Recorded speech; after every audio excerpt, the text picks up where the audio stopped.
Saudara mahasiswa, hari ini kita membaca ekosistem sebagai susunan kehidupan yang memiliki anatomi. Ekosistem tidak hanya berisi pohon, rumput, serangga, burung, tanah, air, dan cahaya, tetapi juga hubungan fungsional di antara semuanya.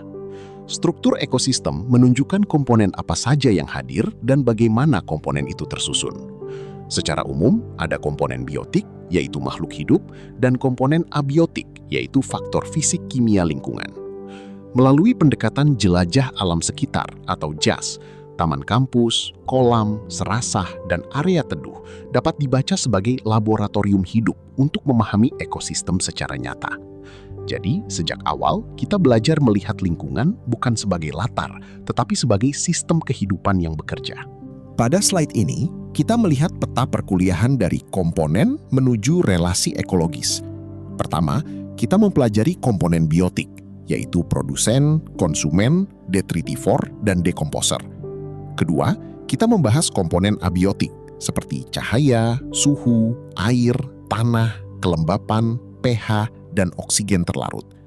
Ketiga, kita memahami habitat, mikrohabitat, dan relung ekologis untuk menjelaskan mengapa organisme hidup pada tempat tertentu. Keempat, kita menelaah struktur trofik sebagai jalur perpindahan energi.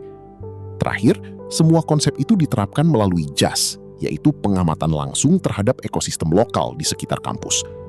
Dengan alur ini, pengamatan lapangan menjadi lebih terarah, sistematis, dan mudah dikaitkan dengan teori ekologi. Struktur ekosistem tidak cukup dipahami sebagai daftar organisme. Ketika kita mengatakan ada pohon, rumput, semut, burung, jamur, dan cacing, kita baru mengenali komposisi. Seorang ekolog harus melangkah lebih jauh. Bagaimana komponen itu tersusun, menempati ruang, dan menjalankan fungsi.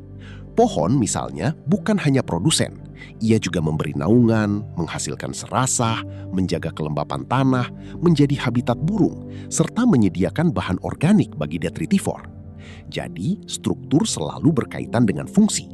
Jika struktur berubah, misalnya pohon ditebang, maka fungsi ekologis seperti mikroklimat, habitat, dan daur hara ikut terganggu. Inilah dasar berpikir sistem dalam ekologi. Cara pandang ini penting agar mahasiswa tidak berhenti pada pengenalan nama organisme saja. Produsen adalah fondasi energi ekosistem karena mampu menghasilkan bahan organik dari bahan anorganik, terutama melalui fotosintesis. Tumbuhan darat, rumput, semak, paku, lumut, fitoplankton, alga, dan tumbuhan air termasuk produsen. Di lingkungan kampus, pohon peneduh, tanaman hias, rumput halaman, dan alga kolam menjalankan fungsi ini. Melalui fotosintesis, energi matahari diubah menjadi energi kimia dalam biomasa. Energi inilah yang kemudian mengalir ke herbivor, karnivor, detritivor, dan dekomposer. Dalam JAS, mahasiswa dapat membandingkan produsen di area terbuka dan area teduh untuk melihat pengaruh cahaya. Perbedaan vegetasi menunjukkan respons organisme terhadap lingkungan sekitar secara langsung dan mudah diamati. Konsumen adalah organisme heterotrof yang memperoleh energi dengan memakan organisme lain atau bahan organik. Konsumen primer seperti belalang, ulat, zooplankton, dan keong memakan produsen. Konsumen sekunder seperti laba-laba, katak, capung, burung pemakan serangga, dan ikan kecil memakan konsumen primer. Konsumen tersier berada pada tingkat trofik lebih tinggi, misalnya ular, elang, biawak, atau ikan predator. Ada pula omnivor, seperti manusia, tikus, ayam, dan beberapa burung yang memakan tumbuhan maupun hewan. Keberadaan konsumen menunjukkan bagaimana energi bergerak melalui jejaring makan-dimakan dalam ekosistem. Jejak makan pada daun juga dapat menjadi bukti aktivitas konsumen yang tidak selalu terlihat. Detritivor dan dekomposer adalah mesin daur ulang alam. Daun gugur, ranting lapuk, bangkai kecil, dan kotoran hewan tidak hilang begitu saja, tetapi masuk ke jalur detritus. Detritivor seperti cacing tanah, rayap, kaki seribu, kutu kayu, larva serangga, dan siput memakan serta menghancurkan bahan organik mati menjadi partikel kecil. Dekomposer, terutama bakteri dan jamur, menguraikan senyawa organik kompleks menjadi unsur sederhana. Melalui proses ini, nitrogen, fosfor, kalium, dan mineral lain kembali tersedia bagi tumbuhan. Karena itu, serasah bukan sampah, melainkan sumber daur materi. Area berserasah biasanya kaya kehidupan kecil dan menjadi lokasi menarik untuk observasi jas. Komponen abiotik adalah faktor tak hidup yang memengaruhi organisme dan proses ekologis. Cahaya, suhu, air, tanah, kelembapan, pH, oksigen, salinitas, mineral, dan arus bukan sekedar latar, tetapi penentu kehidupan. Faktor abiotik dapat berperan sebagai sumber daya, kondisi lingkungan, atau faktor pembatas. Air, cahaya, karbon dioksida, dan mineral dibutuhkan organisme untuk metabolisme dan pertumbuhan. Suhu, pH, dan kelembapan menentukan kisaran toleransi organisme.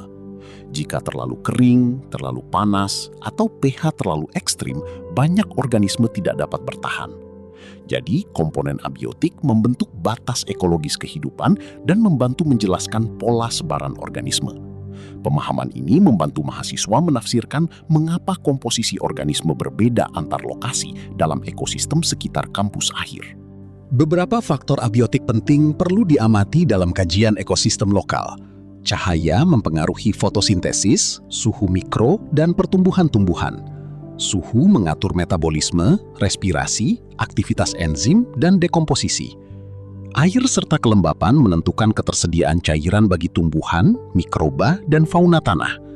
Tanah menyediakan media tumbuh, mineral, air, udara, bahan organik, serta ruang hidup bagi akar dan organisme tanah. pH mempengaruhi ketersediaan unsur hara dan aktivitas mikroba. Pada ekosistem perairan, oksigen terlarut, salinitas, arus, kekeruhan, dan kedalaman menentukan kelayakan habitat organisme akuatik.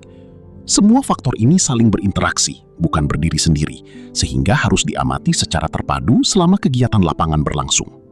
Habitat adalah tempat hidup organisme, sedangkan mikrohabitat adalah bagian kecil dari habitat yang memiliki kondisi khusus. Hutan, kolam, tanah lembab, atau batang pohon dapat menjadi habitat. Namun, di dalamnya terdapat mikrohabitat seperti celah kulit pohon, bawah batu, serasah basah, akar, permukaan daun, lubang tanah, atau kayu lapuk. Mikrohabitat penting karena banyak organisme kecil sangat bergantung pada kelembapan, cahaya, suhu, dan substrat tertentu. Satu pohon besar di kampus dapat menyediakan banyak mikrohabitat. Tajuk untuk burung, batang untuk lumut, bunga untuk serangga, dan serasah untuk detritivor. Inilah contoh heterogenitas lingkungan yang menentukan kekayaan organisme pada skala sangat kecil. Relung ekologis atau niche berbeda dari habitat. Habitat menjawab pertanyaan, di mana organisme hidup? Sedangkan relung menjawab, bagaimana organisme hidup dan berperan. Relung mencakup makanan, waktu aktivitas, tempat mencari makan, toleransi lingkungan, interaksi, reproduksi, dan kontribusi terhadap ekosistem. Pada satu pohon, semut, laba-laba, burung kecil, jamur, dan lumut dapat berbagi habitat, tetapi relungnya berbeda. Semut mencari makanan kecil, laba-laba memangsa serangga, burung memakan ulat, jamur menguraikan bahan mati, dan lumut memanfaatkan permukaan lembab. Perbedaan relung memungkinkan organisme hidup berdampingan, serta mengurangi kompetisi langsung dalam komunitas yang menempati habitat sama lokal. Struktur trofik menjelaskan hubungan makan dimakan dalam ekosistem. Produsen berada pada tingkat trofik pertama karena menghasilkan bahan organik. Konsumen primer memakan produsen, konsumen sekunder memakan konsumen primer, dan konsumen tersier memakan konsumen lain pada tingkat lebih tinggi. Namun di alam, hubungan ini jarang berupa rantai lurus. Ekosistem lebih sering membentuk jaring makanan yang kompleks. Di taman kampus, rumput dimakan belalang dimakan burung, dan burung dapat menjadi mangsa predator.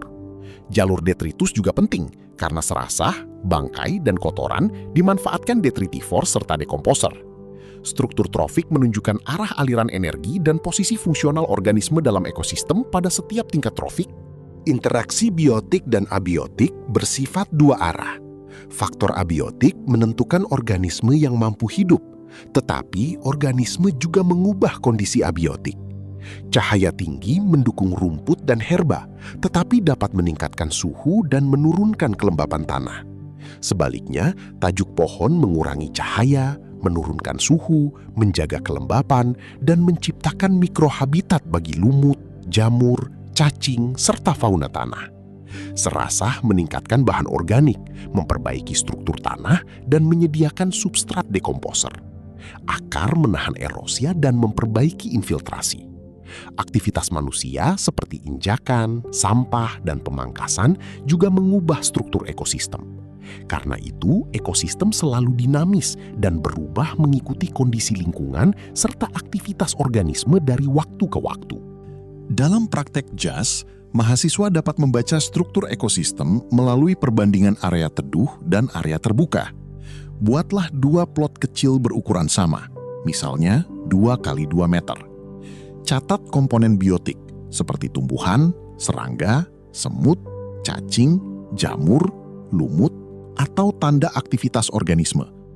Catat pula komponen abiotik seperti cahaya, suhu udara, suhu tanah, kelembapan, ketebalan serasah, dan kondisi permukaan tanah.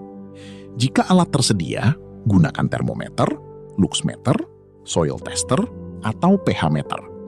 Studi kasus lapangan membandingkan kanopi atau area teduh dengan area terbuka. Fokus utama bukan hanya data, tetapi interpretasi hubungan antara naungan, mikroklimat, organisme, dan fungsi ekologis. Hasilnya menjadi bukti pembelajaran berbasis lingkungan dan melatih kemampuan membaca data ekologis. Mahasiswa diharapkan mampu mengkaji perbedaan dalam faktor abiotik seperti cahaya, suhu, dan kelembapan dalam memicu perbedaan komposisi vegetasi, kondisi lantai, dan aktivitas biologis. Sebagai penutup, struktur ekosistem harus dipahami sebagai hubungan antara komponen biotik dan abiotik. Komponen biotik mencakup produsen, konsumen, detritivor, dan dekomposer. Komponen abiotik mencakup cahaya, suhu, air, tanah, kelembapan, pH, dan faktor fisik kimia lain. Habitat menunjukkan tempat hidup organisme. Mikrohabitat menunjukkan ruang kecil yang khas, sedangkan relung menjelaskan peran organisme. Struktur trofik menggambarkan perpindahan energi melalui jaring makanan dan jalur detritus. Melalui JAS, mahasiswa belajar bahwa taman, kolam, serasah, dan tanah kampus adalah sistem ekologis nyata yang dapat diamati. Ekologi menjadi dekat, konkret, dan bermakna bagi kehidupan sehari-hari mahasiswa dalam pembelajaran ekologi dasar mahasiswa.